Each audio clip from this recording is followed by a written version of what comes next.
got to get freight, there's import duties, all sorts of things. So we make it nice and easy and clear to understand. We explain why we're recommending these factories. And then the next step is we actually help, we hand hold and we go through like the prototyping and the next stages where we get the factory to make to make according to the specifications, get the samples consolidated from a couple of factories in that country, send them all over to Australia or to New Zealand, and then either go back and forth if it's not perfect. Yep. If it is perfect, we go then to production. So we're there the whole way along. So again, once we've got it all right, we negotiate a bit further. We get on video calls, or we negotiate with the factory. We draft contracts as well. So rather than just buying, that sample's good, let's give you 20 grand or pay a deposit, we actually just formalize contracts that talk about the production time, the defect rate, all sorts of different things. Yeah. So all the fish hooks that someone who's not experienced will come up against, not might, but will. Yeah. Will. Yeah. It's often overlooked, someone sent you something that looks perfect. It's exactly what you want, but you just pay them to go to bulk production, and it might be totally different. People are very trusting, especially if it's your first business and your first product. No doubt they're very trusting of the person at the other end. So it's good if you've got quality control the whole way along, including the contract, right? Contract, these are all just different mechanisms that, if you're buying from someone in Australia, we've got a whole lot of consumer protections. You can't really get ripped off, to an extent. But if you're doing it overseas, like all sorts of things can happen. So you really just want to be super diligent the whole way along. Just to finish off there, we help draft the contracts, get it all in line, help people make payments as well, like actually so that they get the best international rates as well. Cool. Because a lot of time it's foreign currencies. Throughout production, we manage it. So we're checking in with the factories, making sure we're getting photos, sending it across, making sure it's going on track. Yep. At the end of that production run, before you pay the major, so normally you pay a big balance payment at the end. Before that payment, we actually get someone into the factory and do a quality check. So a member of our team or a third party will come in and actually spend a whole day opening up all the boxes, or checking everything, measuring out the shirts, whatever we're making, to make sure it's perfect. Send over a report, get the balance payment done, and then we'll organise shipping, logistics, freight, even warehousing, things like that. If it's whatever the requirement is, if it needs to be delivered to a few different cities or whatever, we're just there from the idea all the way through to actually getting the product into your hands. Yeah, I'd imagine if someone's ordering a product and they're living in an apartment somewhere, they probably can't warehouse everything, can they? So having the ability to warehouse would be pretty handy at this end. Yeah, a lot of spare bedrooms are being taken up with people's e-commerce businesses, but warehousing is the way to go. No, awesome. Now that's a really good rundown. Thanks, guys. So if we talk about you guys personally for a sec, when you're starting a new business, you said you've been around for 3 years. When you're starting a new business, as we all know, it is it's hard. You just toil and toil and toil, and all you can do is your best. I know that both of you are, how old are both of you? You're in your 20s or late 20s. Yeah, late 20s. Yep. So you probably got an element of freedom that someone who is a bit older doesn't have, which is good. Run me through how you guys have found it the last 3 years, and if this is your first business, and if it's not, how you found your first business. Yeah, definitely. My first business I actually started at 22. It was like I mentioned, a print business. My background was working at a printing business, and that's all I knew. So can I ask you a question about printing? Yeah. You go to Officeworks and you buy a printer, right? It costs you $60 and you get a bit of ink. And then when you go and try and get an ink replacement, it's still $60. Yeah. Can you run me through why that is, and if that is just a big monopolized scam that the industry does? It is. So first off, different type of printing. Mine was more banners and posters, but I feel your pain with Officeworks, where mate, they sell you a printer that can only fit one certain size cartridge, and that's it. And then you've got to refill with their ones. So they've got a good monopoly. But I just buy a new printer every time. It's cheaper. It's the same price. It's the same price. They get recycled. But yeah, I knew I wanted to start a business. I didn't like the 9 to 5. I did really well in my printing job, and I just thought, well, what if I did this for myself? What would that look like? And that business was, I think I'm pretty naive, to be honest, and I'm lucky, touch wood, that I didn't have a really terrible experience. I lived out of home. I had about $6,000 in savings, so I wasn't cashed up living at home, and I could afford to take some risks. You know, it was a bit dangerous, and but we kind of hit the ground running with a few clients that we were able to bring on, and we niched down straight away, and I think that helped.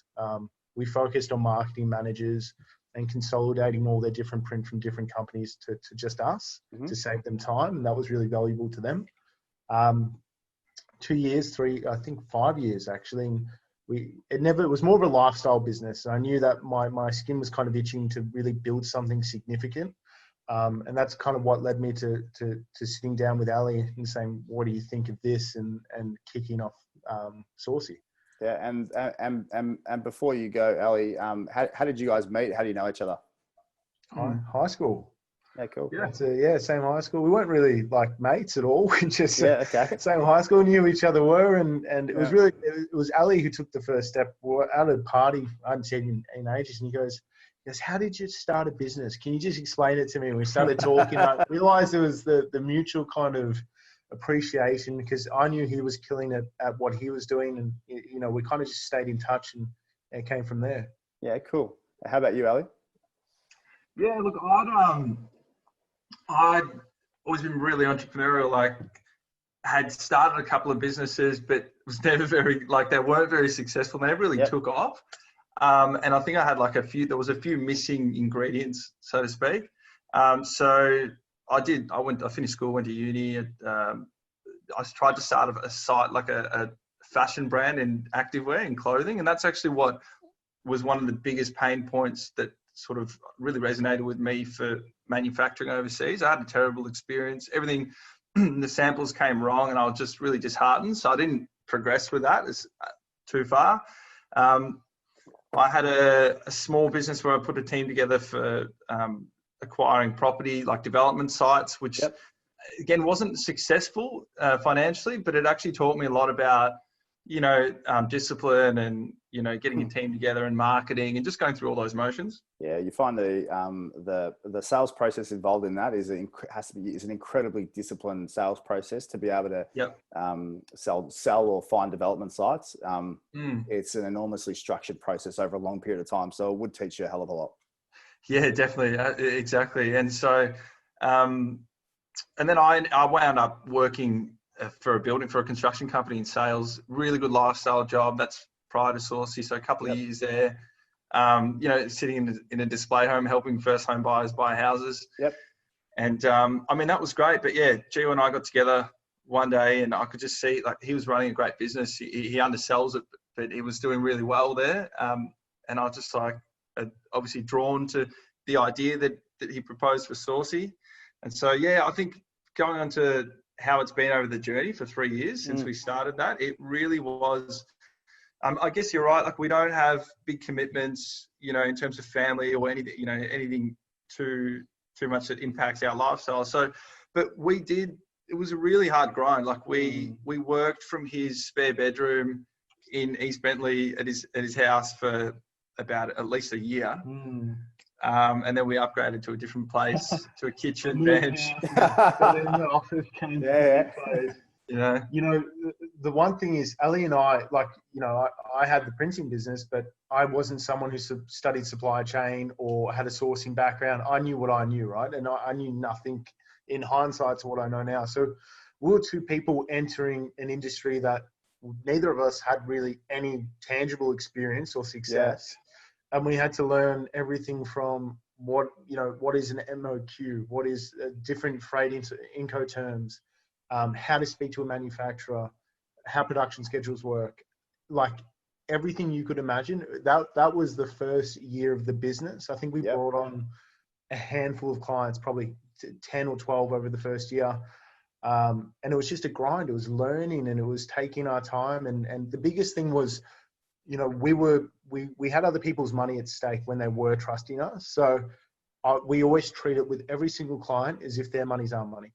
And you've got to have that mentality, because otherwise things will go wrong, things will slip. So we always treat everyone, whenever they're paying, because clients pay the factories directly. They don't pay us, they pay the factories directly. But we still treat it as if we're paying the factory directly and we're responsible for the quality of it. Then you have to obviously all the abbreviations and everything that is involved in every industry. Every industry's got its own nuance, but trying to get all of that it takes you guys years to learn, and then try and dump that on a new customer who has to learn it like that is no doubt a completely separate challenge. It's very true. And I feel like a lot of what we do is helping educate people throughout the process as well. I think Sourci is set up as a succession business for the client, that by the end of it, they are the experts. They can have control. They can have that visibility. And we're still there as that support base, but we're working on new products or new projects or finding ways to help save costs. That's the goal, is that they understand the process and that they're in the driver's seat as well. So it's almost like a masterclass, really, a masterclass over a certain period of time to get them up to speed.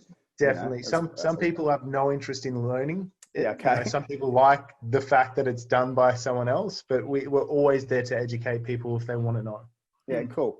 And we'll go back to a new customer who's looking to get a product made. I think that stuff like this is always daunting, because you really don't know what the cost is involved in doing this kind of project. Now, obviously every customer is different, but if I'm a new client on board, I would imagine that this is a reason why I might not give you guys a call, or I might not inquire, because I just don't know how much it costs to have someone hold my hand through this process. Do you want to give me a rundown on kind of exactly what you guys do around analyzing the opportunity and talking with the customer and being able to price it so it's actually it works for the customer? Yeah, definitely. We know from experience that it takes roughly 60 to 90 days from when a client comes on board or customer comes on board till we've pretty much gotten them ready to place their bulk order. Our research phase, which is what Ellie first described, takes anywhere between 4 to 6 weeks, and that's if we move fast. There can be things that hold it up. There can be bottlenecks. Most of the time, sometimes clients come to us for the reason that it is difficult, that it's not an easy thing to accomplish. So when we scope up the work, we get an understanding of, okay, what does this look like? How involving is this? Will this fit within these timelines? And then we offer different tiered packages. The smallest package starts probably at around 3,000, and the largest package is 7. And that covers that 2 to 3 months of working together consistently every single day to get it from a specification or a sketch drawn to a physical sample when you're ready to order. The higher packages also include all the additional services that Ellie ran through. So someone to write and create a sales contract, someone to go out to the factory, spend a whole day there and complete an audit. So it's really important that prior to paying them, you go there and they've got the machines that they say that they have, that they're not outsourcing a part of the manufacturing to someone else, that you don't know who they are. Because the way we do our research is we don't jump on Alibaba. We don't use these online marketplaces. The whole point of having a team there is to call and speak and audit. We do things like criminal checks on the factories, but you still need to have a presence there. You still need to go out and see the factory with your own eyes to make sure they are who they say they are. And that's what's included in those higher packages. So, for I think $5,000 or $7,000, you've got everything you need, including sales contracts, audits, QCs, sample milestones, all the research. And then from there, when you are ready to order, and we need to then manage the order and the freight, which is another 60 to 90 days, we place a 10% management fee on the commercial invoice price. So if you order $10,000 worth of goods, you put $1,000 on, but for that you get the production schedules, you get us to take care of the branding for the packaging, all the freight and logistics, getting all the paperwork. And we like to say we save you 30%, and it might not be instantly on the product, but we go out to a network of freight companies, and because we're now bringing on so many clients, we're getting rates that most people don't normally access, and we pass those rates on to our clients. When they book their freight, they don't pay us and book their Sourci freight. They pay directly to the freight company, and we do all the facilitating. We manage it all for them as well. So we save them incredible value. I'm just thinking of the value the value of the 5 or 7 grand plus the order, the 10% on the order. If I think about it, I think about all the stuff ups